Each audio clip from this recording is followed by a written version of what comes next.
Shri Krishna friends, welcome to Hari Mukund channel. तो कल है कामदा एकादशी, जिसको फलदा एकादशी भी कहते हैं।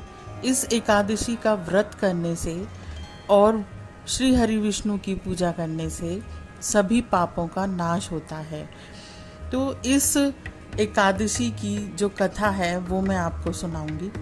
प्राचीन काल में पुंडरीक नाम का राजा था जो भोग विलास में डूबा रहता था।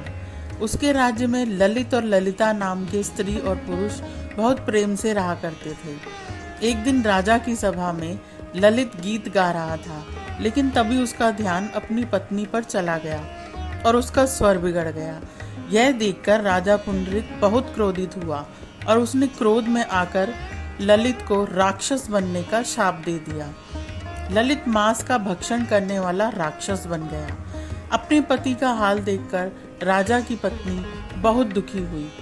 अपने पति को ठीक करने के लिए ललिता ने कई लोगों से पूछकर आखिरकार उसे विंध्याचल पर्वत पर श्रृंगी ऋषि के आश्रम में गई। वहां जाकर उसने अपने पति का पूरा हाल कह सुनाया।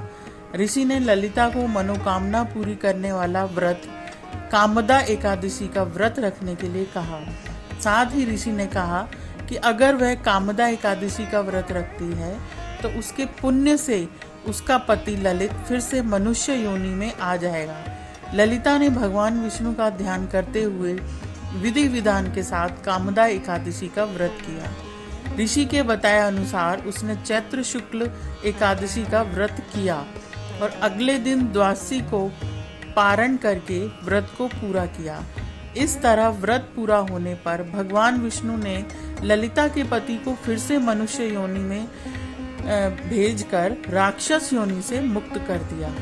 इस प्रकार दोनों का जीवन कष्टों से मुक्त हो गया और अंत में दोनों को मोक्ष की प्राप्ति हुई। कामदा एकादशी वैदिक पंचांग की पहली एकादशी है। इस व्रत को करने से मनुष्य ब्रह्म हत्या जैसे बड़े से बड़े पाप से भी बच जाता है। साथ ही व्यक्ति खुद को या परिवार के किसी अन्य सदस्य को सभी श्रापों से मुक्त कर लेता है। तो आज के लिए इतना ही। अगर आपको मेरी ये इन्फॉर्मेशन अच्छी लगी है तो please like, share and subscribe my channel. Thank you.